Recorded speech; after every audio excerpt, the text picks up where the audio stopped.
Good morning, good afternoon, good evening, welcome. Thank you, Gabe. Good morning, Gabe.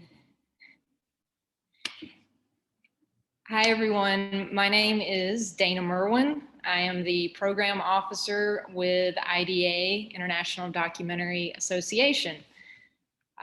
We are so excited about today, but I have a few housekeeping things to go over as you get to know each other in the chat.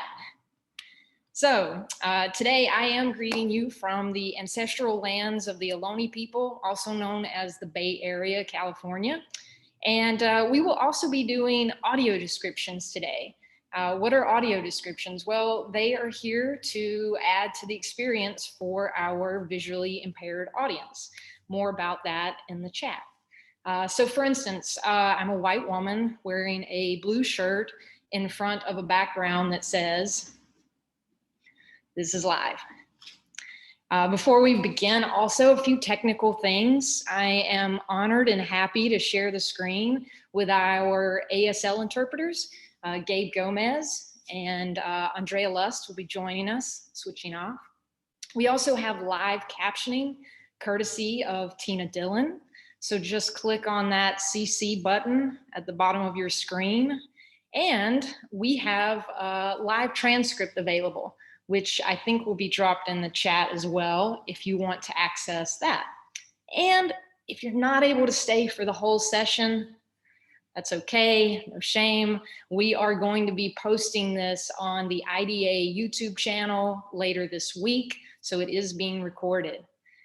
And if you want a transcript, you can email events@documentary.org for that. So many ways to access today's conversation. So I want to say thank you as well to my colleagues who are behind the scenes today, making this all happen. Leanne, Cassidy, Nikki, Kenny, who you'll be seeing later. Thank you so much. In the chat, you'll actually be seeing some resources from IDA. So use that chat, share links as well. Let the panel know when you hear something you like. And there will be a chance for questions. I'll tell you a little about that in a second. But what is today? Why are we here? Let's talk about today's show. The conversation is called Directing Bold Verite Shorts. It's in conjunction with the new IDA XRM Media Incubator. Made possible by XRM Media, the fund provides production and post-production grants to 3 short verite documentary films from around the globe. So excited. With an emphasis on emerging filmmakers and new perspectives, the incubator also provides mentorship from Academy and Emmy Award nominated directors. In part 1 of our session today, you will meet these mentors as they discuss verite filmmaking. You can ask them questions in the Q&A function. If this is your first time to Zoom, take a minute to look in the bottom bar where it says Q&A. This is where you want to put your questions, not in the chat. So then our moderator can field them from the Q&A function. Okay, so that's part 1 of our session. And then around the hour mark, we're going to switch gears a little and we're going to thank our guests. And then the IDA funding team will answer your questions about the application process. We'll go over the criteria, and then we can engage in any questions you have about how to apply and what the criteria means, maybe to your film or anything else. So without further ado, I'm so pleased to introduce today's moderator. She is the director of IDA Funds and the Enterprise Program. Before joining IDA, she was the commissioning producer at Al Jazeera English's Witness and the producer of Academy Award nominated short doc, St. Louis Superman. So please help me in welcoming Po Si Tang. Welcome, Po. Hi, everyone, and thank you so much for joining us from all over the world today. And I'd like to thank also Dana. Thank you for the wonderful introduction. So we have limited amounts of time today, so I'm going to introduce myself and then introduce our esteemed panelists. I am an Asian woman with long, dark brown hair. I'm sitting in a room with a blackboard and some chalk drawings behind me, and I go by she and her. And now I'd like to introduce our esteemed panelists. If you could all turn on your videos and come online. We have Sky Fitzgerald, who is the founder of Spin Film. He recently completed a trilogy of films on the refugee crisis. He made 50 Feet from Syria, which focused on doctors on the Syrian border, which was shortlisted for the Oscars. His second film, Lifeboat, which documents the search and rescue operations off the coast of Libya, was nominated for an Academy Award and a National Emmy Award. And his third and most recent, Hunger Ward, explores the impact of the war and famine in Yemen on children, families, and healthcare workers. Hunger Ward was also nominated for the Academy Award earlier this year. Sky is a member of AMPAS. Next, we have Nadia Holgren. She is an award-winning filmmaker from the Bronx, New York, and she was nominated for, Emmy nominated for the documentary Becoming. And she was, her film was, After Maria, was shortlisted for the Academy Award. She is the recipient of the Special Jury Prize at South by Southwest for She's the Ticket, and a Webby for public service and activism for her film Gavin Grimm versus Nadia. Nadia is a leading documentary cinematographer. Her credits include the Sundance Award winner Motherland and the Academy Award nominated Trouble the Water. Nadia is a member of AMPAS. And next we have Smriti Mundra. She is an Oscar-nominated director-producer. Her last documentary, St. Louis Superman, was nominated for an Academy Award in the short documentary category, and also won the Critics' Choice Award for Best Documentary Short. She created an executive-produced Indian Matchmaking, an 8-part Netflix documentary series, which we just learned just a few minutes ago, was nominated for an Emmy for the Outstanding Unstructured Reality Program. And her upcoming work includes the short documentary called Shelter and a documentary series called Father of Bollywood. So without further ado, let's begin. I think the first question that I'd like to ask all of you, and it is simply, what is verite? There seems to be a lot of confusion, as some of you might know, with the term. What is verite? What is observational? Different filmmakers have different takes and perspectives and opinions on the term. So we'd love to kick us off with this question. How about Nadia? What are your thoughts? Tell us. I think one version of the way I would describe verite is allowing a scene to unfold in the present moment, not cutting out to something else, not cutting away, but being there, being in it, and being able to tell a story within that scene, beginning, middle, and end, basically, and without uninterrupted, I think is a really something that I strive for when trying to actually create a verite scene that I think feels like an actual real one. So I'll leave it at that. You'll leave it at that. Okay, and well, how about Sky? Let's go with you. We recently talked about this, and you have a lot of thoughts on the term and how it's changed. Yeah, although I completely agree with Nadia in terms of the sort of one of the fundamental principles for me is also allowing a scene to unfold, right? And not cutting away from that scene or not looking away from that scene with the camera, right? And then making sure there's a beginning, a middle, and an end within that. So I think that real momentness of it is really critical for me. And I think that the second piece of that personally is I've always felt like the best verite scenes are when when a filmmaker successfully positions themselves in that place of sort of trusted access, so they can be in that moment close up to document it, document the pathos or whatever happens in that moment. You've earned that access, you've earned that trust. And to me, that's another sort of foundational principle to at least how I think of verite. And I guess the last thing is I would distinguish between verite and direct cinema, which I'm sure all of us can talk about at length here, but maybe that's for the next round here. Good thought on the direct cinema. Smriti, I would like to ask you, since we've talked about this a lot.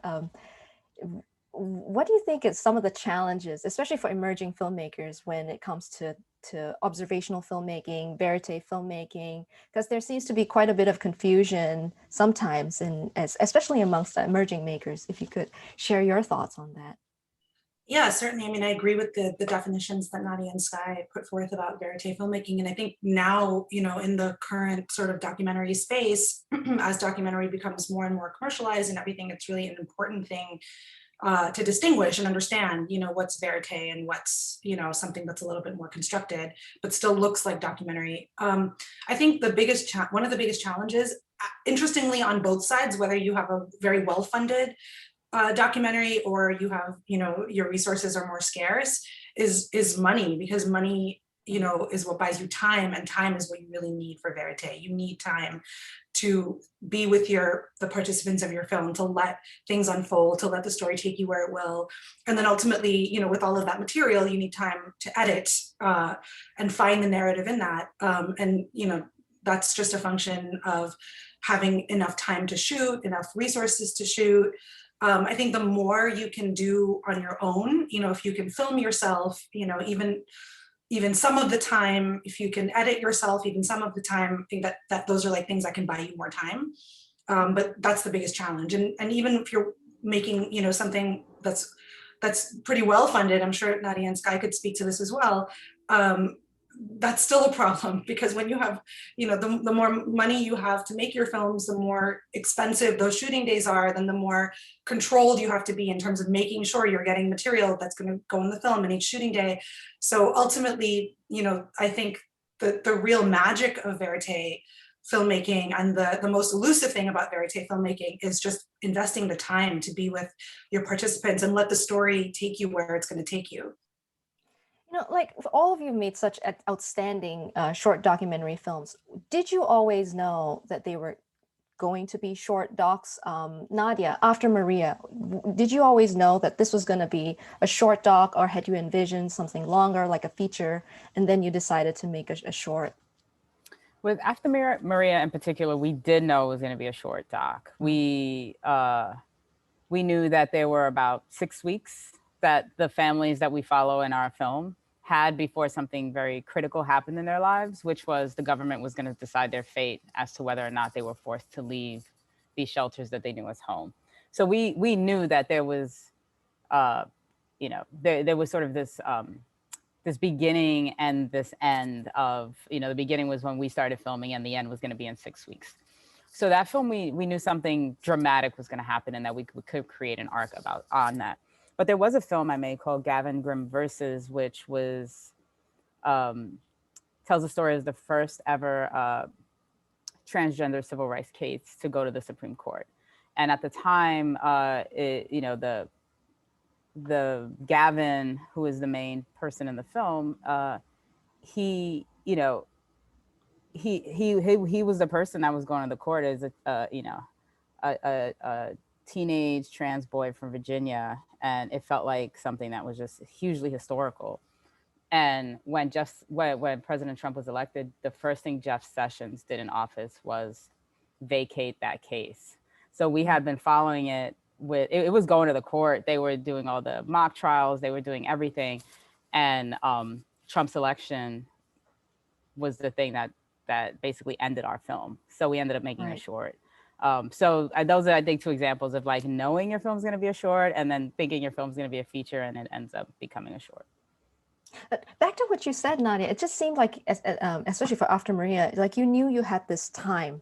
It was like 6 weeks, and the family was going to undergo some form of transformation. I'd like to move over to you, Sky. When you were making Hunger Ward and Lifeboat, what was your process? Did you know there was a X amount fixed time, and with your participants that there was going to be some sort of transformation or change? Yeah, to the question directly, I always try to live in a place as a filmmaker where I allow the content to determine the form or the running time. But there are instances where, like in Lifeboat, for example, where um,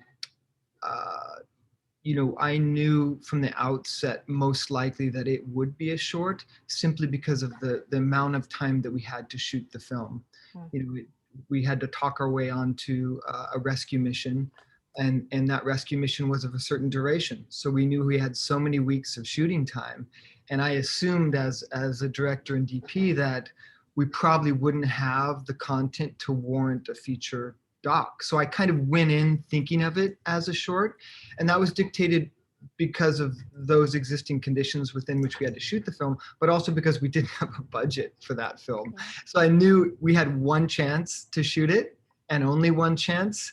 And I couldn't afford, frankly, to go back and try to get on another rescue mission to do a follow-up. So it was shaped by both those factors, and that deeply influenced how we shot the film, frankly.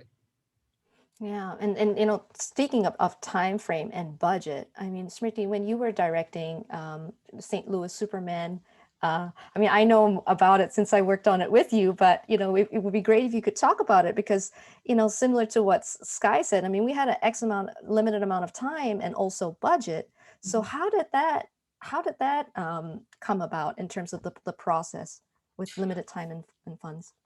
I think especially in the case of St. Louis Superman, and that the experience of making that film really, really helped me to appreciate the form of short documentary, because it's liberating, actually. When you can make something that's a poem, rather than an essay, you can be more experimental. You can really just focus on a moment in time, as opposed to trying to pack in, additional context and look for a bigger story arc and, all of those things. I mean, there are definitely films that need to be features or need to be series, that lend themselves to that. But for St. Louis Superman, it was really, I think it was really additive to the film that we were able to just focus on this very specific moment, transitional point in our protagonist, Bruce Franks Jr.'s life. It was a literal moment in time, the anniversary of his brother's death, the anniversary of Mike Brown's death, and but also just such a transitional moment in his personal life and his internally as well, just with everything he was dealing with his mental health and raising his son and all of that. So it was sort of, fortuitously, and this is like the kind of thing that sometimes you can't predict. Like, Poe, since you were in that process with us day by day, that we had actually no idea when we started filming. We just knew we had a really compelling individual, that we wanted to follow with cameras. And there was some story sort of, we didn't know at the time what it was going to be when we started filming. I don't think Bruce knew what he was going through, really. It was the process of filming that really helped us understand the layers and tease out the layers, and also for Bruce to really sort of reflect in a way on what he was going through and be able to share more about and understand himself what he was going through. So when we started shooting that, it was a little bit of a leap of faith. We knew there was some sort of external markers. There was a bill he was trying to pass. There was the anniversary of his brother's death, the anniversary of Mike Brown's death. And we just had an instinct, my directing partner, Sammy, and I just had an instinct that something more was going to emerge, if we followed this basic, trajectory, in Bruce's life. And it did. It was a lot about to do. The film ended up being a lot to do about his mental health and the toll that activism, takes, particularly on people of color. So yeah, I mean, it's a challenge. It's a huge challenge because, it's always scary when you're, you have 25 minutes to tell a story and you have limited budget, to shoot and limited time to shoot. To know that a story is going to emerge. But I think the more that I do it, the more I realize, like, if you have a few components, I think it's a pretty safe bet that you're going to somehow wind up with a compelling film. If you have a compelling protagonist and someone who's very open and willing to be open and reflective and vulnerable with you, if you've had the opportunity to build that kind of trust, and there's some kind of external marker, some sort of way to mark that period in time, eventually you'll, the more time you spend with them, the more time you spend filming, you'll be able to figure out what those deeper layers are. Yeah, and Nadia, you know, in conversation, you had mentioned a little bit about that, about the importance of sort of having this bond with your participants in order to make this kind of filmmaking. Could you elaborate on that? Because I cannot, I think that's so important for a lot of our viewers here to hear, especially if they're emerging makers. How important is that trust and bond you know, to have at the very beginning before you sort of start filming and before this entire filmmaking process? Yeah, I mean, I think even if you meet the people who you're going to make a film about and you don't get to spend a lot of time with them, I think one thing that I always ask myself is, do these people want to make a film? You know, because I think something that is really challenging is if you try to make a film with anyone who is like skeptical, they're not sure if they have the time to let you in, there's too many things going on in their lives, you know, just all those things, because what you need is access. And you need to be able to be there at 5 o'clock in the morning, at midnight, when someone's brushing their teeth, when they're going to sleep, when they're in a crisis. And so knowing that, you know, any number of individuals are going to allow you to be present when those things are happening is really critical for Verite to be successful. Because a lot of the emotion lies in those moments of that are very unexpected that you capture. The amount of patience that you need to just be there when nothing is happening is really, to me, the foundation of successful Verite. It's like being present, being aware, but also just being able to like hang out. And if someone allows you to do that and they feel comfortable with you just sitting in their living room all day for 8 hours, maybe not even rolling, that's kind of what Verite is, you know, at least to me. So I think that being able to see someone, even if you just met, and be like, are you down for this? Because it's where I'm going to ask you for a lot. And knowing if they're gonna, if they are, I think that the bond then just grows from that point, even if you don't have a lot of time with someone beforehand, because sometimes that's not, you know, that's not possible to build trust over time, or it just has to be in that moment. It's almost like when you meet someone, you know they're going to be your friend, right? It's just like an instant bond, and then you strengthen it as you go along. I think that that's sort of how I approach when I make a decision that this is the person that I'm going to spend X amount of time making a film with.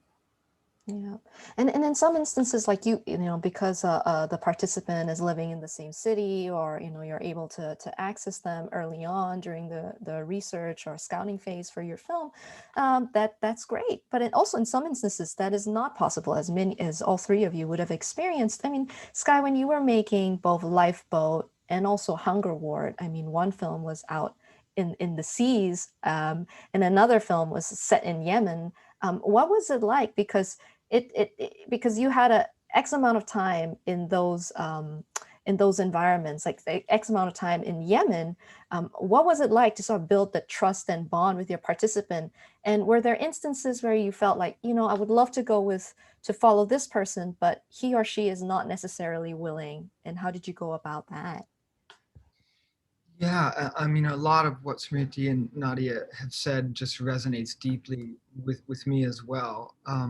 I think for me, if I can just follow up on something quickly, Poe, your mention of it being a poem rather than an essay really deeply resonates with me, because especially with short form, I've always felt like the magic of short verite, and one of the unique things is that it's a process of distillation, for me at least, where I don't feel bound to fully contextualize the story necessarily. Of course, there has to be a crafted story within what you create, right? But I don't feel like I have to provide full context like I might feel bound to do in a feature doc, for example. Instead, I feel like if I can just distill down the experience to its essence somehow, and to just to pose questions. If there's a paradigm that I have in short docs, it's that how many questions can I pose well to make people want to engage, to keep people engaged, and keep posing those questions in every scene if I can. So by the time that people get to the end of it, right? They want to know even more, right? They're left with even more questions than we started the film with. And I think that's the magic of short verite, right? Is you don't have to be bound by all these other strictures or ideas about what makes a film. And that's the beauty of it. And Poe, I realize I didn't answer your question at all. But maybe That's okay. It's supposed to be free flow. Do you still want me to answer that? If so, it's all Yeah. based on, right? It's for me, it's all based on trust, building trust. Like you said, Nadia, it's about, is there a sufficient trust with this other human being that we believe in each other enough that we want to do this together, to truly collaborate on it, and trust each other in that process. And if I can build that, if I can create that and maintain that during the course of a shoot, then for me, that's where my best work comes from. And if I can't, even while in the field shooting, then I have to pivot and I have to find someone else to work with, because the last thing you want to do, I think, as you noted, Nadia, is try to work with someone who's not all in, right? Who's not fully committed to the process. Because if they aren't, you're not gonna get those magic moments that we know can be created if someone is all in there with you into true collaboration. Yeah, and the building of that trust. So I'm going to ask all of you this question, if you can think about it. So verite filmmaking, is it fly on the wall or fly in the ointment? Nadia. Can you explain more what you mean by fly in the ointment? So, but there's this thought where verite filmmaking, observational filmmaking, you're just observing without participating. It's like true direct, just filmmaking. Just filming, not participating at all, and it's a little bit more like I'm observing. This is what's happening, not necessarily having a relationship with the participant per se. Or is it fly in the ointment? By nature of being there, you would have changed the environment. Well, I feel like I'm feeding answers. I'm maybe like leading you all into answers. Yeah, so I think that makes it more clear. I think it depends on the circumstances. And okay. I've had both experiences. I think like with Motherland, for example, I was totally a fly on the wall. Like there was so much happening in that room. Nobody cared that I was there. And, I don't speak the language, so it's not like I was having full conversations with people, even though we were totally communicating and making specific type of eye contact and smiles and things like that. But I think it's a lot different when, and so I think when subjects, characters, I think all those terms are terrible, but just to keep it simple, if you will, the people you're making a film with are very preoccupied and engaged in the other things that they're doing. Verite is much easier, right? Because they're not paying attention to you.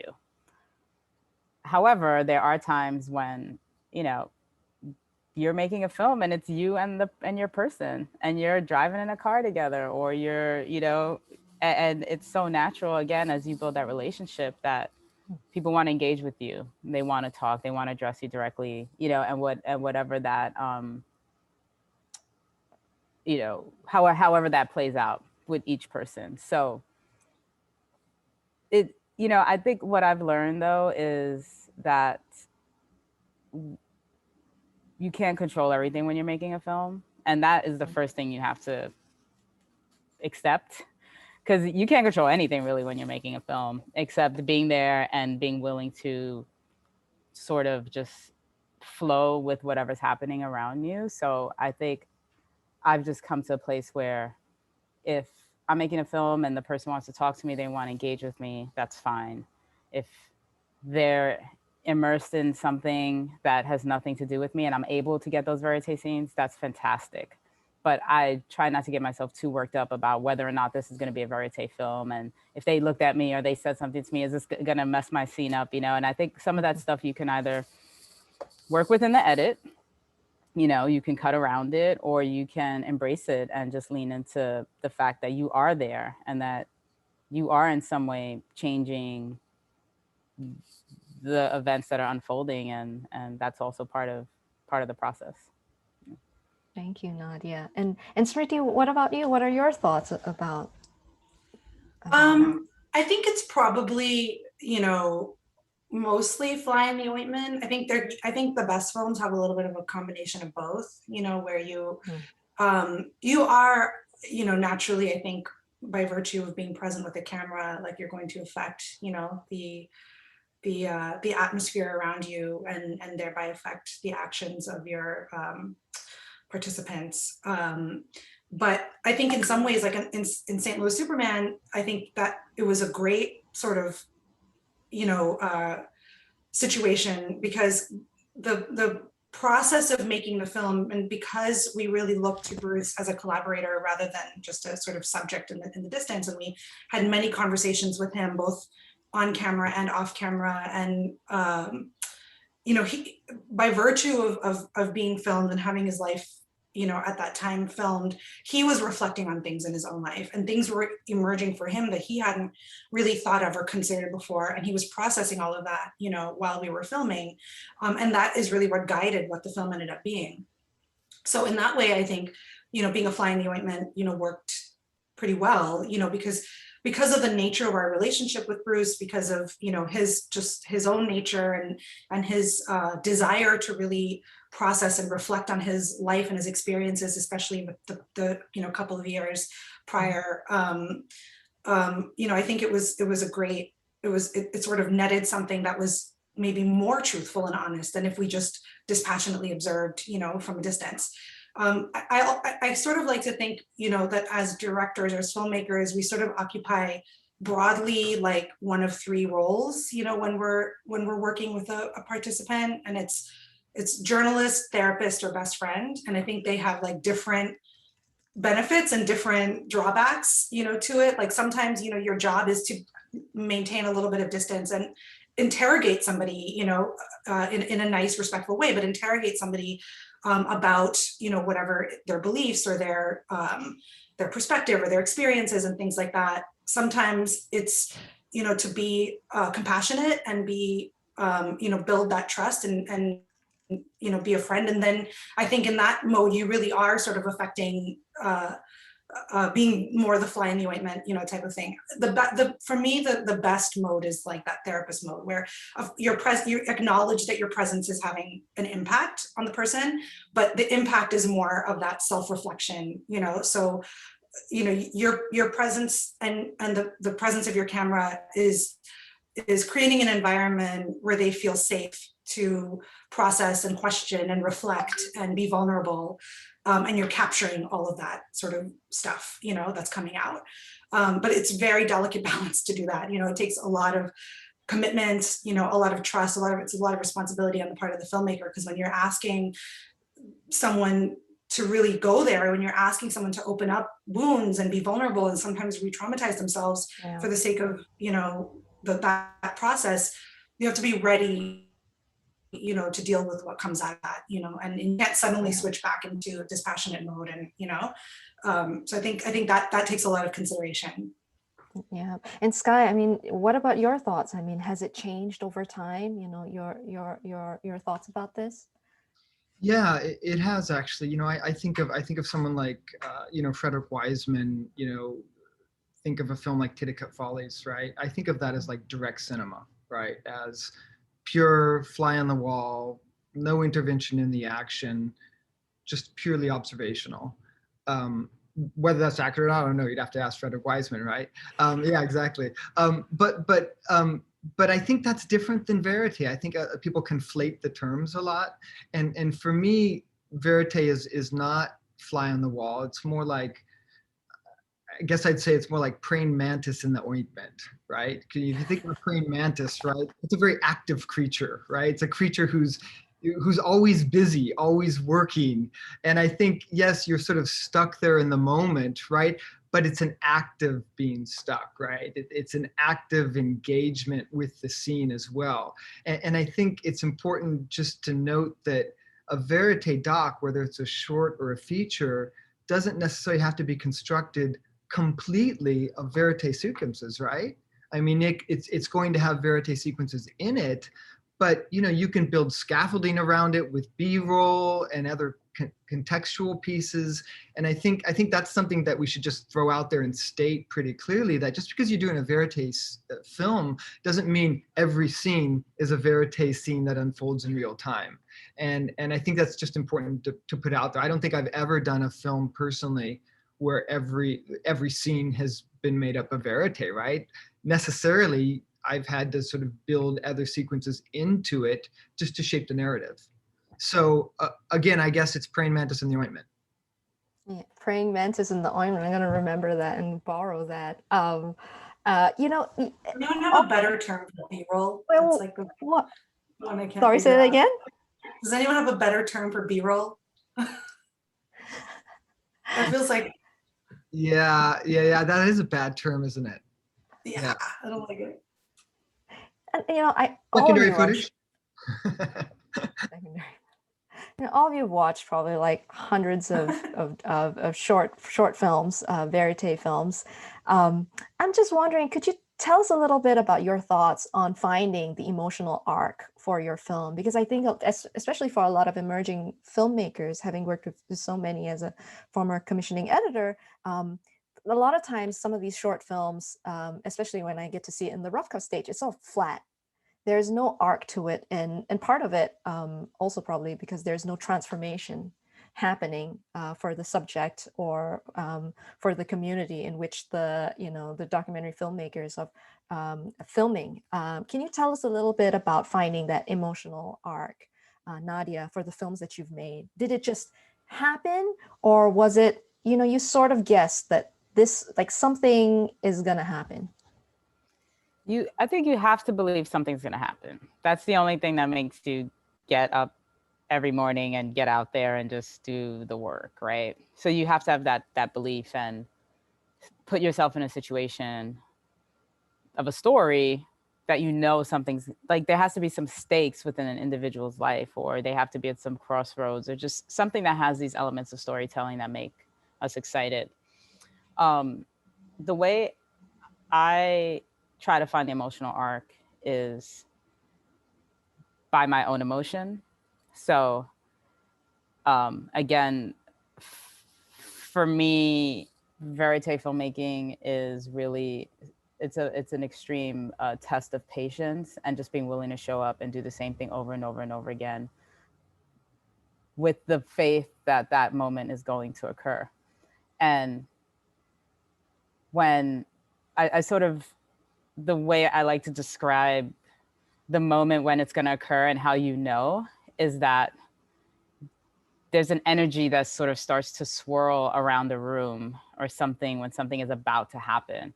And so even if you're not rolling, you feel that and you're like, now I need to start rolling, right? That there's something that tells you something's going to occur, and there's all these clues around you that tell you something's going to occur. And then as and so the idea for me is always, have a clear mind, be focused. I don't look at my phone, because if I'm looking at, Instagram and this energy is swirling, I'm not going to know the energy is happening because I'm going to be very distracted, right? So a lot of it is about being able to commit to this focus, feel that energy, and start following it.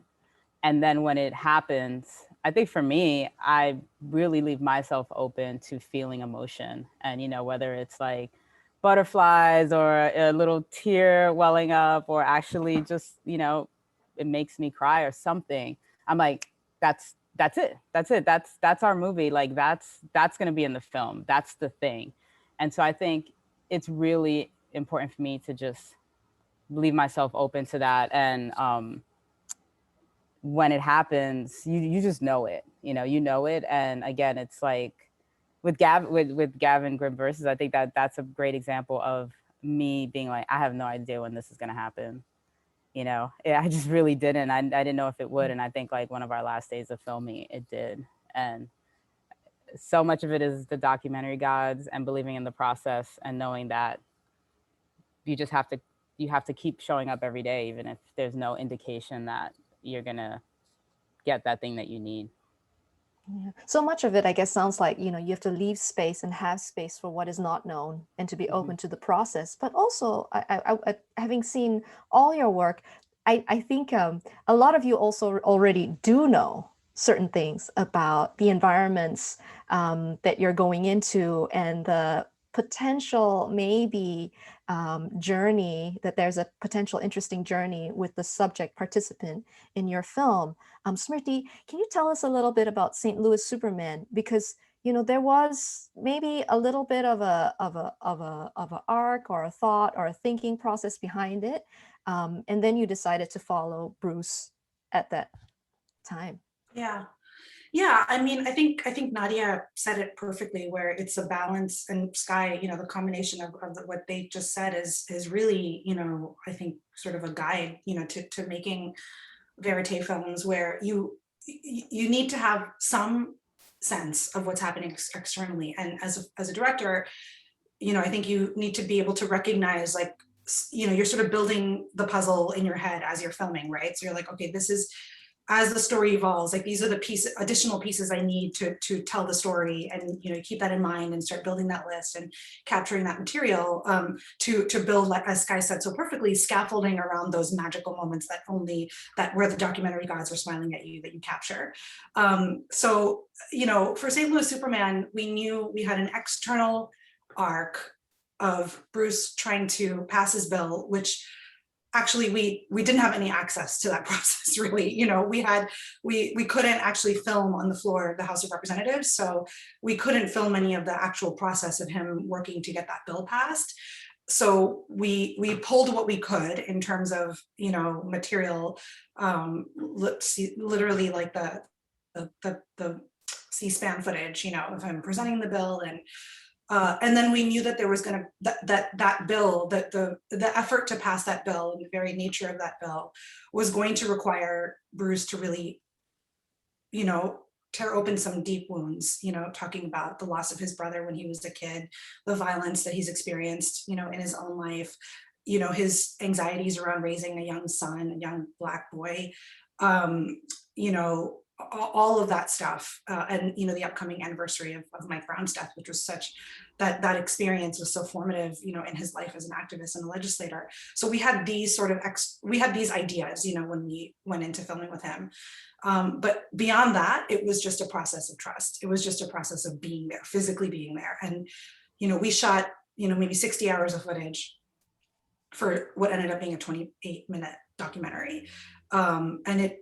Some of that, you could say maybe is a little undisciplined, but I feel like you have to be willing to go through that process and be there and film. And like Nadia was saying, just be in those living rooms and, just riding along in the car and spending time to get those moments. Like, there's a handful of moments in St. Louis Superman that could never have been predicted. And they're the heart of the film, and everything else is scaffolding, that we built around it. The opening scene of Bruce on the porch with his son and having that conversation, with his son, was literally just, Sammy, my directing partner, had an instinct, like Nadia said, it's just, you feel something in the ether and something is telling you, pick up the camera and start rolling. And the fact that Sammy and I were so integrated into Bruce's and King's lives in that point, like, we could do that, without it feeling like a big disruptive moment, when we started rolling. The moment at the rally when King started chanting, that was complete luck, that we happened to be in the right place at the right time with a camera. Lots of little moments like that. And then also you find moments, right? Like, one of my favorite processes of verite filmmaking is going back and watching every frame of footage, and every audio, bit of audio that, where the audio recorder was just rolling accidentally. I guarantee you will find stuff in there that you never thought. Like, there was a moment in St. Louis Superman specifically where it was just, I think we literally just had the camera sitting on a table and it was rolling. We just, it was not even like a very well composed shot or anything. But in that moment, Bruce's son is watching his dad on TV at a battle rap, and he just like picks up his hat and puts it on, his dad's hat, and picks it up and puts it on as he's watching his dad on TV. And that moment said so much to Sammy and I about their relationship, about the distance between them because of Bruce's life and how busy he is and how depleted he was, becoming because of his work and all of that. So it's just, finding, like, searching your verite for those moments, I think. Yeah, I'm gonna quickly go to the Q&As. The questions have been coming in, and there are so many, but I'm just gonna select a few. And I would actually like to go to you, Sky. We have this question from Lauren Haslett, and she says, in building trust and access, is there a point where you can get too close and risk bias creeping in? Does this matter? For reference, I come from a journalism background. Sky, what do you think about that? My take on that is that I don't think of myself as a journalist. I think of myself as a storyteller. So I don't feel bound by the who, what, where, and why of journalism in quite the same way. What I feel bound by is truth, right? The truth of the experience, and finding my way to that truth with my collaborators, who are the people I'm in the room with, right? So that's foundational for me. Does that engender bias? Does that mean that you're sharing more of one perspective than another? Perhaps, right? But I don't see that as a problem as long as you acknowledge it. Like for example, I don't think, if you do an interview with one side of the political spectrum in the documentary world, I don't feel compelled to do the opposite view necessarily, right? I'm trying to find the truth of this one person's experience. So I think you have to be aware of it, but I think you can embrace it as long as you do your due diligence along the way. And this sort of leads into our next question. And I'd like to ask you, Nadia. This question is coming from Ruth Ann. Could you talk more about how and how much you talk with your collaborators and participants about the process and how you're thinking about it? How explicit are you in the meta conversations about how you are relating to each other in the filmmaking process? It's a great question. It's definitely case by case. I think I just usually dive right in with my camera and I just start following someone. And then I see how they respond to the camera, don't respond to the camera. Some people look to me and they're like, what do you want me to, like, what should I be doing? Type of thing. And I'm like, I'll have that conversation with them, but depending on, you get to know someone the way you get to know anyone. And you get a sense of what you need to share with them and what maybe you don't want to share with them, just in terms of the process. I think it's never, for me, I never want to have my collaborators overthinking what I'm doing, right? Because then they get self-conscious, and that is when verite is bad, is when the people that are being filmed are obviously self-conscious. And oftentimes if you give too much of a window into what you're trying to get or not, or the story you're trying to tell specifically, then it becomes, you do build a relationship and it is a collaboration. And sometimes it's a thing where, people understand that we invest so much of our time by showing up every day, and they want to help you out. They want to give you what you want sometimes, and so staying away from that process with the person overthinking what do you need so I could give it to you, and then in turn that affects the way that they're performing, if you will. Yeah. So I'm very, I dole out what I need to as I see fit.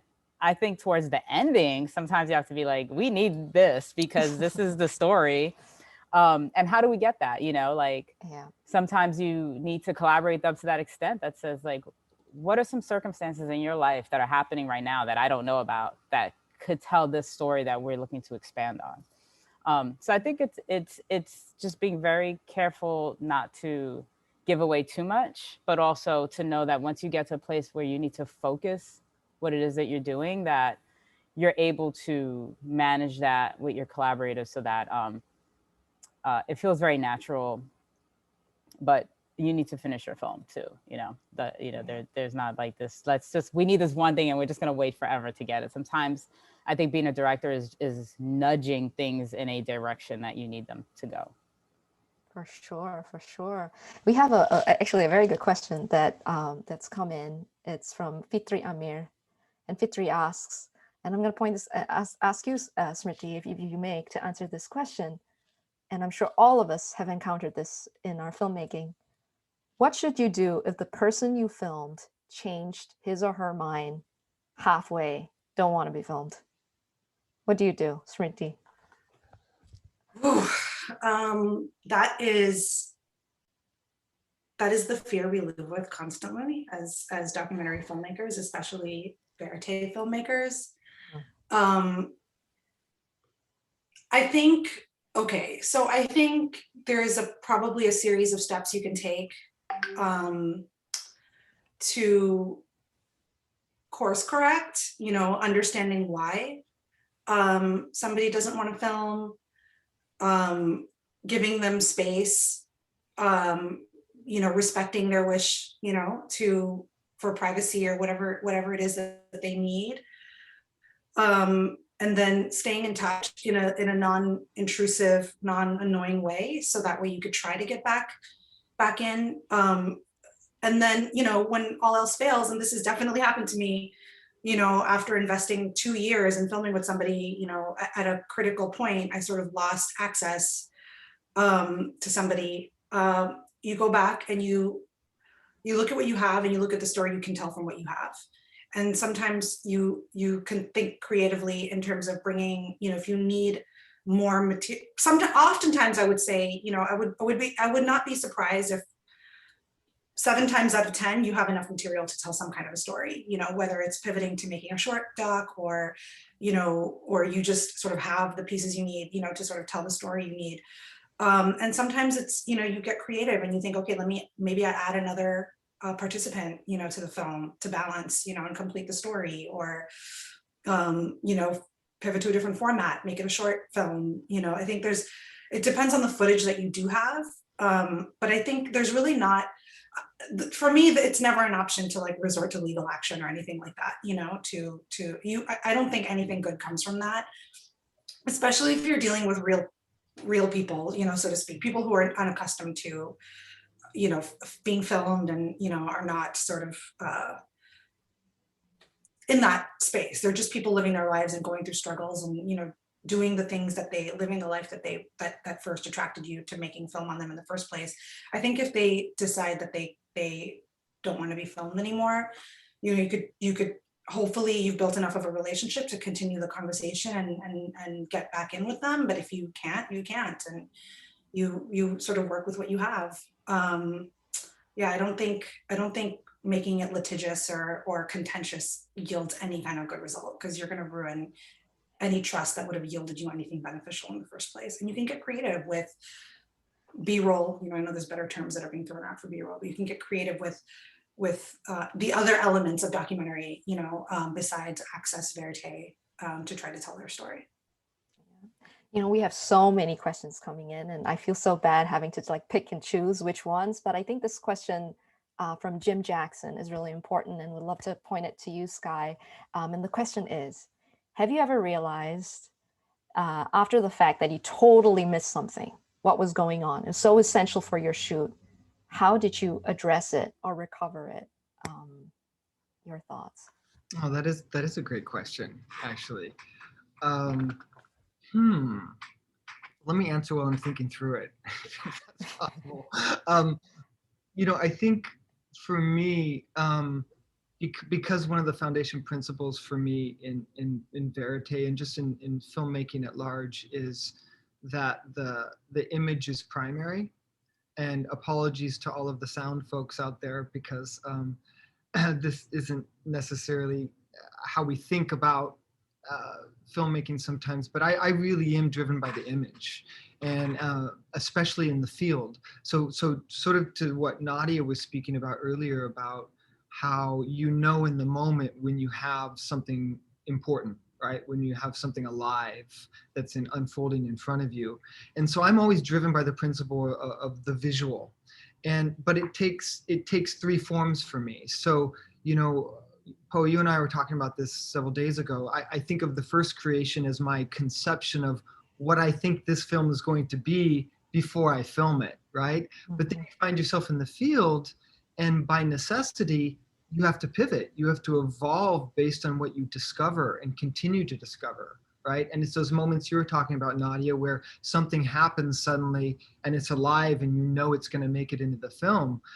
For me, when I get into the edit room later, that's the third creation, right? That's the third set of discoveries that I have to be open to.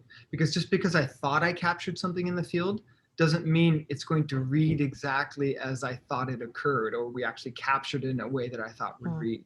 So that, I guess my way of answering that question is that I think every film I've done, I've discovered something, um, both in the field, as I've stayed open to these moments, right? And then in post as well, that I didn't even know I had, which is kind of a reverse way of answering that question. But I had to stay open to the fact that there were things that I missed while shooting, even that were in the footage, but I hadn't noticed. But because so many of my films are sort of, you get one shot at filming them, either because there's not enough budget, or we can't return to the country because of visas, we really are left with crafting out of what we come back with. And every film, there's always something I wish I'd gotten that I don't, and we have to work around it. Yeah. We have exactly like 2 minutes. So before we say goodbye to our amazing panelists, I want to ask all three of you, what are your favorite Verite films? They can be shorts, they can be features.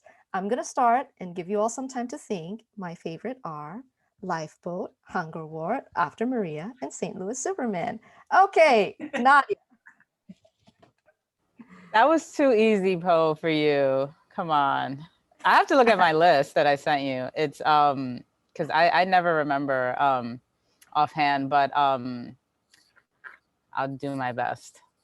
And I second St. Louis Superman and Lifeboat as being extraordinary shorts as well. I really love Honeyland. I think that's a really wonderful, and I should be fast. I'll just list them out. Honeyland, Trouble the Water, Harlan County. I do think After Maria is pretty decent Verite film. And yeah, I will just say those for now. Sriti? I have to say, I actually, when I was thinking of this list for a moment, I forgot that Sky was going to be on this panel with us. So I swear it's not just, but I really, The Hunger Ward was one of the most like gut-wrenching, impactful films, short, feature, whatever, that I've seen in a really long time. It's anyone who's watching this, if you haven't seen The Hunger Ward, you must. It's everything that documentary Verite filmmaking should be, and what's so special about it. So I would definitely say Hunger Ward. I love, I think there's different films have different functions for me. Harlan County was probably, I think maybe the first Verite film. Harlan County and Great Gardens were the first Verite documentary films that I'd seen, and totally opened my eyes to what that, format, what that style, was and could do. And then, I think films that really kind of document things that the history books and newspapers and things leave out are very special to me. So I'm Indian, and the films of Anand Patwardhan I think are like just necessary, documents of what's been happening in India over the last 40 plus years. So I think those films are sometimes not as fun or entertaining to watch, but they're very necessary and should be supported. So yeah.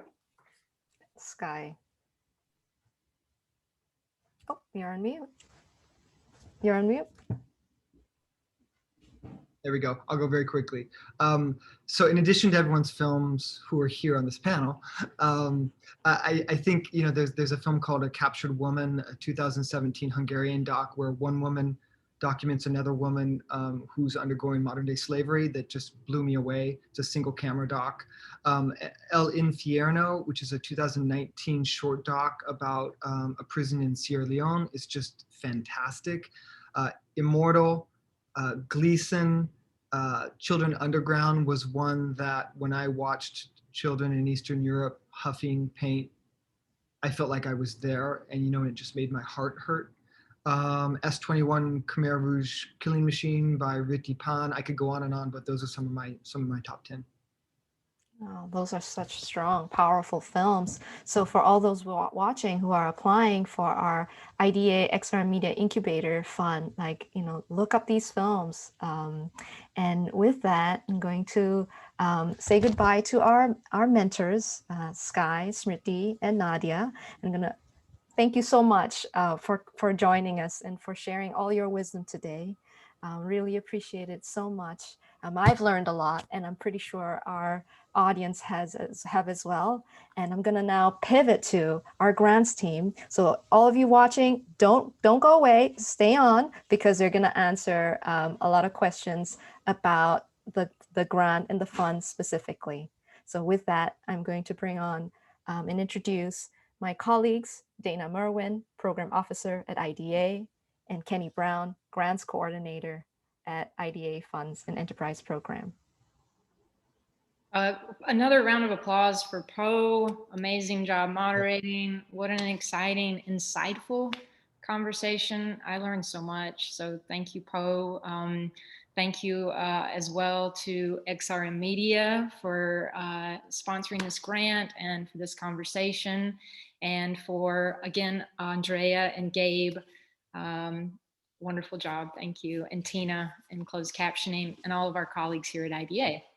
So as Poe mentioned, one thing that we do with all of our IDA funds is we host live Q&As to help expand upon what the grant is. What are we looking for? What does this question really mean? And as much as we try to address that on the website, there's just magic in having a live Q&A, and you help us see things that we don't see, especially with a brand new fund. So over the next 20 minutes, we will be going over the criteria and also fielding your questions in the Q&A as well. Anything that we don't go over today or you have to leave, please email us. Our email will be put in the chat, grants, grants, @documentary.org. You will be talking to myself or Kenny, more than likely Kenny. Will be fielding your questions, and these are the humans behind all of your questions. So without further ado, let's kind of dig into the basic criteria of the grant. I'm going to put Kenny on the spot. Kenny, do you want to kind of go over the checklist of what does the checklist for an applicant look like? Yeah, so specifically kind of the broad things around the fund. This fund is intentional for emerging filmmakers, and what IDA is defining as emerging is going to be an applicant who has not completed more than 2 feature films. In addition to that, great thing about this fund is that it is open to international filmmakers from all around the world, which is a really big and exciting thing for IDA to be doing right now. But some other little specifics about this fund is that we are looking for films that can show that they are able to complete their production and post-production by November of 2022. So we are planning to distribute these funds come November. So we are looking for a film that's able to complete within a year. In addition to that, we are looking for films who have not already secured distribution. And the reason behind that is that we are looking for emerging filmmakers specifically. A lot of the time, if you have secured distribution, you probably are an emerging filmmaker, but we are willing to kind of have those discussions sidebarring through the grants email. Other things around our checklist, you will see Nikki, amazing, is going to be dropping in the actual application checklist.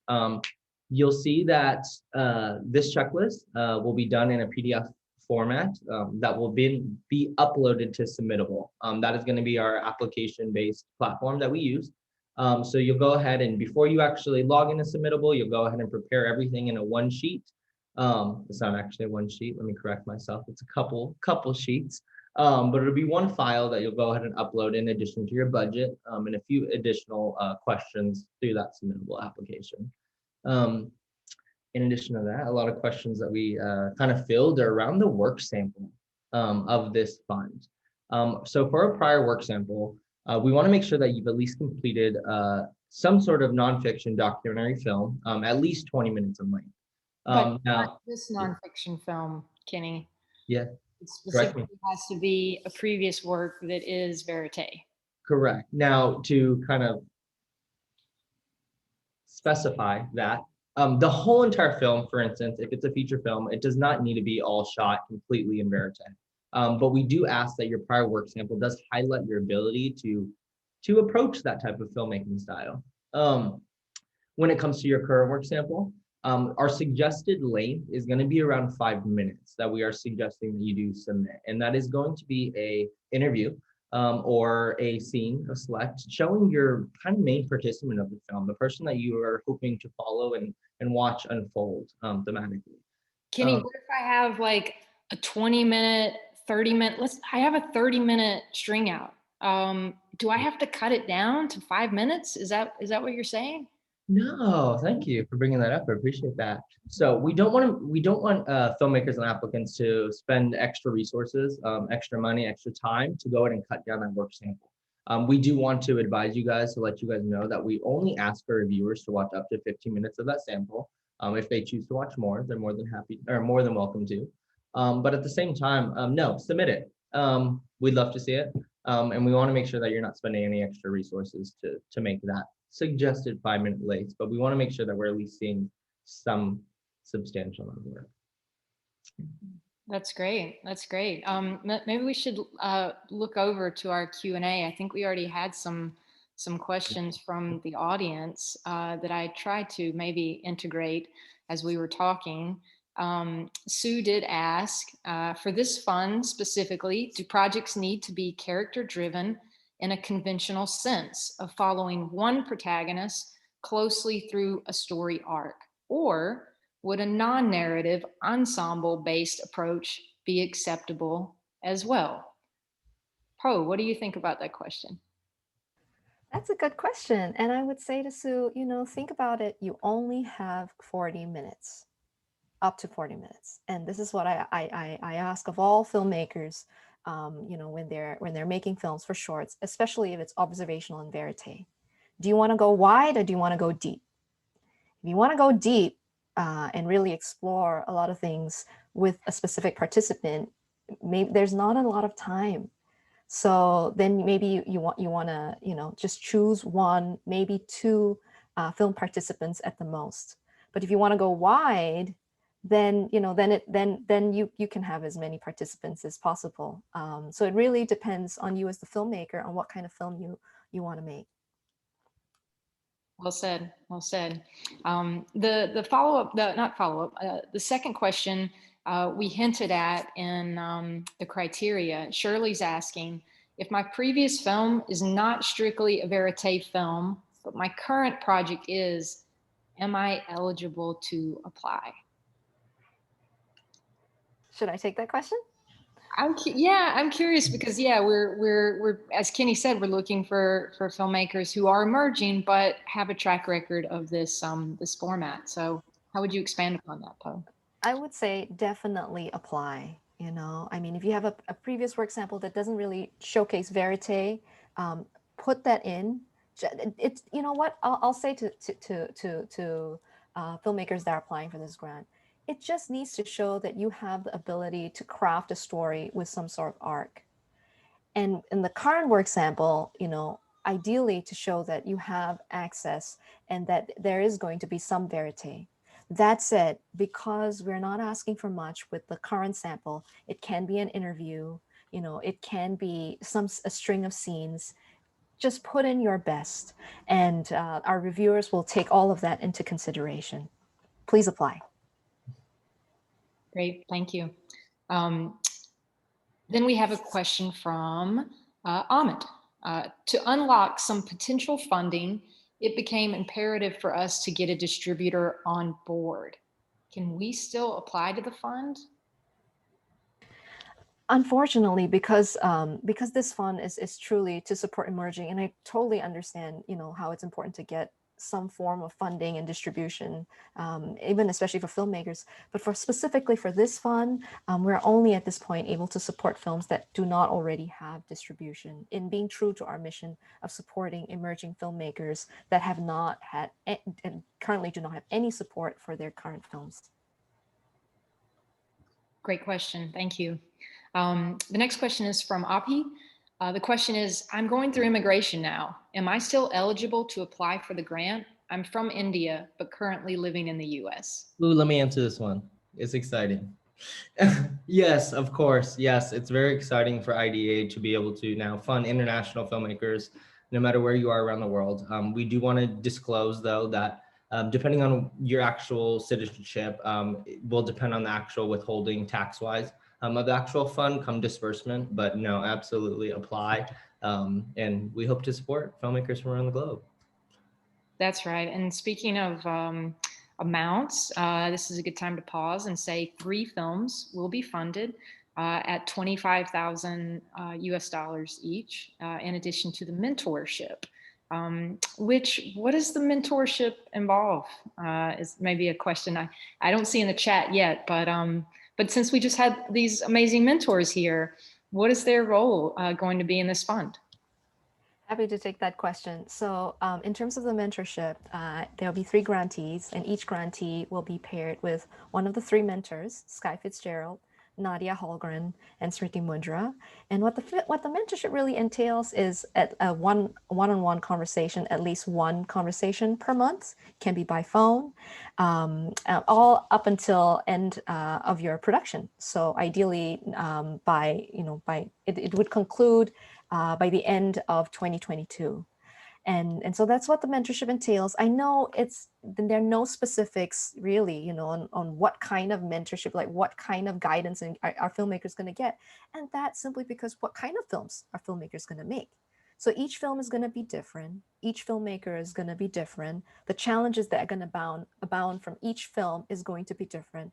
And so I hope that this sort of provides a guide. It really will ultimately come down to the grantee and the mentor. But yes, every month, 1 conversation will be held, and there will be a 1 conversation between mentor and grantee to guide the film's editorial process. It's so exciting. Okay. This question is for Kenny. Kenny, can the producer of the film be the applicant, or does it have to be the director? Yes, they can. Either the producer or director can be the applicant of the fund. It doesn't matter. I'm correct. Please do correct me if I'm wrong, Poe. But the mentorship will go ahead and be with kind of a crew call, essentially. So yes, absolutely. It's not uncommon for us to see the producers be the applicant for our funds. Great. Thank you for that question. Sienna asked, for the previous work sample, how long would you like for it to be? I understand it needs to be at least 20 minutes, but if it's longer, should we submit the whole thing or just 20 minutes? The short answer is we don't want you to expend additional resources. That's our guiding mantra. Submit the whole thing. So we defined that it needs to be at least 20 minutes because we know that there are even shorter forms available these days, 2 minutes, 3-minute shorts. So we really are looking for shorts that can be longer in length. So you don't need to cut it down. If you have a 40-minute short, submit that. Here's a question, Poe. What if they only have a feature as their previous credit? 40. That's too long. That's absolutely fine. Submit that. So they don't have to have had a previous work that's a short. No, it's just that they should have made the filmmakers should have made at least 20 minutes. But if it's a feature, absolutely fine. Again, the past work sample is really to show the reviewers who will be going through the applications that, yes, this filmmaker can actually make, this shorts verite film by November 2022 next year. Wonderful, great. Another question here. Anna asked in relation to the work sample, to clarify, when you say current work sample, do you mean the work you have done on the project you are applying with so far? Yes. When we talk about prior or previous work sample, it's exactly that, your previous credits. Current work sample is that minimum 5 minutes that shows us access to your character and anything else you want to show us. Yeah, and in regards to the current work sample, I would say that give us what you've got and convince the reviewers. Yes, this is an amazing story because it's character driven, verite. Let us see visually that this participant is going to be the story. You're going to follow this participant on a journey. So convince the reviewers that this is going to be a good journey. Lauren has a question even more specific to that, Poe. They're very early in the process, mostly pre-interviews, securing access to subjects, research, and storyboards. Are we too early to apply? I would say, there's still a couple of weeks before the application open call closes. So there's still time to get that interview shot, at least one, and just submit it. Again, I think it's really important for reviewers to get a chance to see your participant and to just get a sense of who is this person that viewers are going to embark on a journey with. So would a pre-interview, I know that may be hard to define, but since COVID has taken us, kept us at home, would you accept like a Zoom interview? Why not? A Zoom interview is fine. Just make sure that it is, as solid an interview as it can be, that is enough. Again, it goes back to the reviewers that are reviewing your applications. Is it going to be enough to convince them that this is an engaging participant with an important story for us to follow through to the end for 40 minutes? Great. Heather had a follow-up question. Heather said, did you say that you are defining emerging as a filmmaker who has not made 2 features yet? That's a really good question. Amongst our team, we were actually sort of debating that on how should we define emerging. And so we decided as a team that since some of our other grants, Enterprise in particular, is 2 features, you have to have made at least 2 features, and that's more for mid-career filmmakers. This one, we're going to define emerging as having made no more than 2 features. Great, thank you.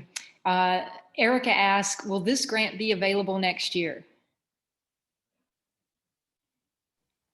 We shall see. That is the hope. But let's, we're really excited. I'll say the next year, we're really excited to see what kind of films we'll get from this year. And yeah, well, let's focus on this year. I don't know, with COVID and everything, it's so hard to even think next year and the years beyond. So that's right. We're here now, and the deadline is August 2nd. Do not procrastinate. It's a golden rule of grant writing. Some other questions here. After we apply for, Carolina asked, after we apply for the grant, is there any other steps? Are you going to interview the final candidates or ask for more documents before you make the final decision? I think this is also a great time to just talk about, we believe in transparency with all of our funds. So what does the review process look like once they click submit? Kenny, do you want to take this one? Yeah, absolutely. The review process starts internally, where we go ahead and review every single application that comes through our platform to check for eligibility. So for this specific fund, we're going to be looking to make sure that the filmmakers are emerging, they haven't made more than 2 feature films, that they have a previous work sample that in some sense shows that verite style filmmaking, that they have the current work sample that shows a compelling character, little things like that. Now, once they've gone through internally and you have checked the eligibility off, we go ahead and compile a list of reviewers. And that's going to be a collaboration of journalists, current documentary filmmakers, industry professionals, and they will then take the applications, each individual project while multiple reviewers looking at them, and they go ahead and dig in. After that process happens, we go ahead and take everything back. And typically the highest scoring projects we will reach back out to, and we'll go ahead and ask for those updates. So what has changed since you guys applied, especially for this one specifically, because it is short form docs. Typically a lot has changed from the time that you've applied to the time that we reach back out. At that point we get updates. And then ultimately depending on the circumstance and how many high scoring, we reconvene other reviewers. For this specific fund, XRM is going to be collaborating with us to deal with the final projects. But ultimately, everything and most and all decisions are made through an external review panel. IDA likes to keep us as funders and go ahead and let the professionals and industry professionals review those applications. And we do list our reviewers traditionally on our website or through social media after the application, after the grantees have been announced.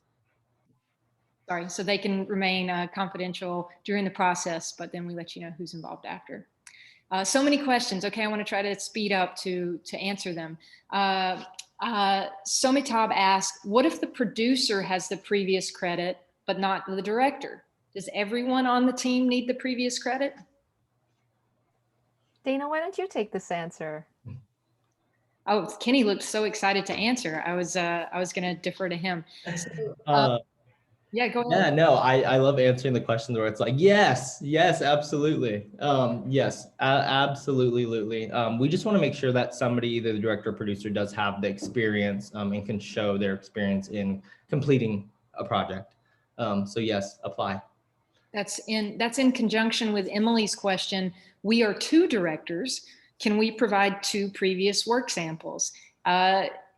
Technically on Submittable, the application portal, there'll only be 1 link, but in the description, please add the other work sample. So don't let the logistics of 1 Vimeo link dissuade you. And in those samples, there's a portion that you can explain why you're submitting 2 and what they represent. So expand upon that. In both your samples, in your current work sample, give us context. What are we seeing? What are we not seeing? You know, what do you hope to shoot? Or you haven't had a chance to edit yet. Maybe you could even say, I filmed this, but it's not in this sample. Okay. Heather asked, do we need to be able to make this movie for $25,000? No, Heather, that's just the amount of the grant. So when you provide a budget for us, the budget tells a story. So if you're, filming for only 3 days, but maybe those 3 days are in multiple locations and there's fees to shoot in those, just have your budget reflect what the entire project looks like to you. And then the $25,000 will go towards that. And this is unrestricted funds.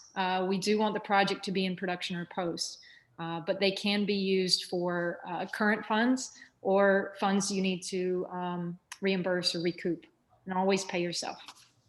Okay, a few more questions. Fitri asked, should it be in English or can it be in the native language with subtitles? My previous film is in native language.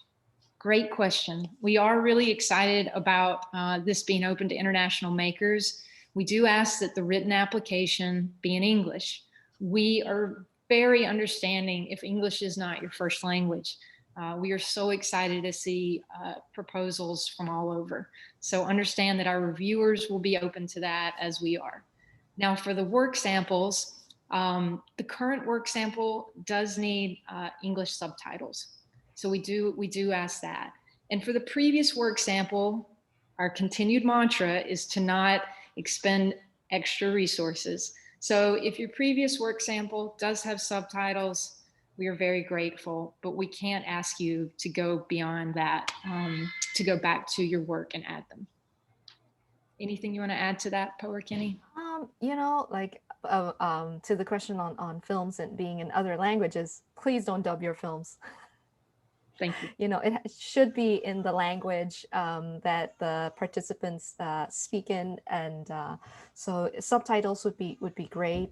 Simply because, and again, think about your application being received by a reviewer who might not necessarily be familiar or speak the language in the film.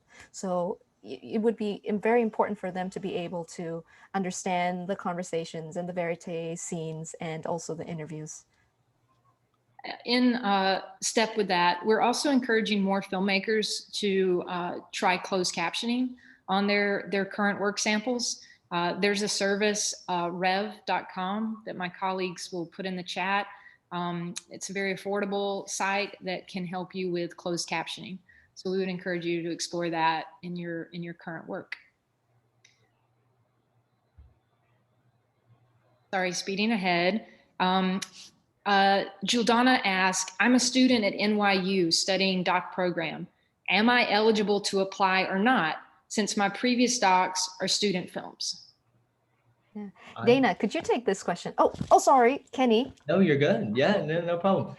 So yes, if your prior work samples are student films, that is completely okay. The thing about this fund specifically is that if the current project you're working on is affiliated with university, unfortunately, that project is not eligible to apply. But if it is your prior work that is done through an institution, completely okay. Perfect. Okay, Lorna asked, what if you have shot most of your film already? Do I still qualify? Have I received art funding? I'm not sure about the last question. Maybe there was a typo there. If your film has mostly been shot, do I still qualify? Yes. Yes, we're interested in films that can be completed by November 2022 and can be in various stages of production. So we welcome you to apply. Okay, Carolina asked, in terms of diversity, the guidelines say that you want to support diverse teams and characters. Could you explain this better? It's a great question. That's a really great question. Yeah, it really goes back to what IDA has been putting out earlier in this year in terms of authorship and a filmmaker's relationship with the community and the participant in the film. And I would just say, just address that very clearly in your application. Films can be made by insiders or outsiders to a community, but it's very important to sort of explain that. And also, it's good for all of us to think about potential blind spots and how to address them if we're not from the communities that we're covering. So I hope this answers your question in terms of supporting diverse perspectives and voices. But yes, I would also like to say that we're really excited to welcome international applications to this fund. So look forward to seeing films from all over the world. Wonderful. I feel like I should check in with my events team. Should we wrap it up, Cassidy, or should we go an extra minute or two? I would say you can let folks know we can do another minute or two if you want to stick on. We have a few more questions, but yeah. Wonderful. Thanks, Cassidy. So another question in regard to budget was from Kariana. What happens if our film's budget is over the 25,000 given? Are we allowed to seek funding elsewhere? We kind of answered that in a similar question. It's fine if your budget's over 25, and yes, you can have funding from multiple sources, except we don't allow films that are funded by branded content. So what do we mean by branded content? That means maybe you're being sponsored by Patagonia or MailChimp, basically a private company that's funding the film. Also, just to add, and to make sure that the funding is not coming through a distribution deal. That as well. Yeah. So to put it in a nutshell, that the filmmakers, as the key creators of the film, that you hold the rights to the film. That's a great way of putting it. Thank you, Poe. Wonderful. Camilo asked, does having made no features count as emerging? That does, but we do need to see a previous work sample. So if you yourself are maybe a first-time filmmaker, maybe you're partnering with a producer or a director that does have a prior work sample. So they would, whether it's a short or feature, so they would need to be the applicant for this. Does that make sense? Yeah, okay. Great, okay. Let's see, Umar asked, can one apply if the previous work is not a film, but an experimental mini docuseries? Yeah, absolutely. As long as it's a nonfiction piece of work, you are good to go. That's right. And this fund, once again, is for standalone shorts. So this is not, if your proposal is for a series, that is not this fund. So we are looking for standalone shorts. And if your film proposal is for our features, also do not apply for this fund. This is specifically for shorts verite. Don't try and trick us. Okay, maybe I'll end on Christian's question. And if we didn't get to your question, please email us at grants@documentary.org. Christian says, regarding the current sample, if we are only able to shoot this August, can we submit it after the deadline? Or can we explain this in writing? Keeping in mind, we're wrapping up research and development this summer. We want to be in production in October, but this deadline falls right in the middle. What can we do about that? I'm gonna throw that question over to you, Dana. Yeah, unfortunately, we really need the work sample to be provided with the deadline. This kind of speaks to our larger timeline, which everyone is always eager to hear. When will I be notified? When are decisions made? We have no idea how many applications we'll get for this fund because it's a new fund. But we know kind of a timeline of what we want to get back to folks by November of this year. So to do that, unfortunately, we really do have to stay on our review timeline and have applications closed August 2nd. So we encourage you to send us maybe a pre-interview. As we mentioned, we're pretty open to what we can see in terms of access to the characters. So maybe you have something you can send us. Okay, any final thoughts from Kenny, Poe, even our IDA team? Is there anything we missed glaring? I think I would say, in thinking about your films that you're submitting for this application, how is your shorts verite film, the proposal, how is it both timely and timeless? Why is it going to be important for the coming year, when it releases or when it's ready, end of November 2020? And how is it going to be 20 years from now? This is the film that folks still want to see, that we can still learn from. So. Great closing thought. And if you have any questions about grant writing in general, we do have some pretty great, in my opinion, great grant writing workshops that we have done with some of our other grantees. And maybe, I don't know if Nikki on the fly will be able to link you to those, but if not, please become an IDA member and you'll have access to a lot of our great sessions. Cruise over to our YouTube channel. Are the kids calling it a station? It's not a station. Go over to our YouTube channel and you can find a lot of our grant writing seminars there, along with some other amazing content from Getting Real 2020.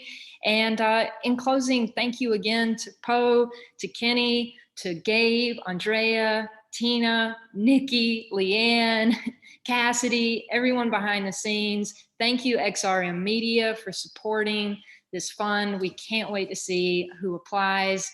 And I think that's... Yeah, and if I may, Dana, I'd really like to thank, especially our funders, XRM Media, and the chief instigator at XRM Media, Michael Y. Chow, for this amazing opportunity, and Sue Turley. And on behalf of the entire IDA, we cannot wait to see all the films that are going to come in domestically, internationally. So looking forward to be blown away by your verite shorts. Thank you, everyone. Have a wonderful evening, afternoon, morning, and we look forward to your applications. Thank you.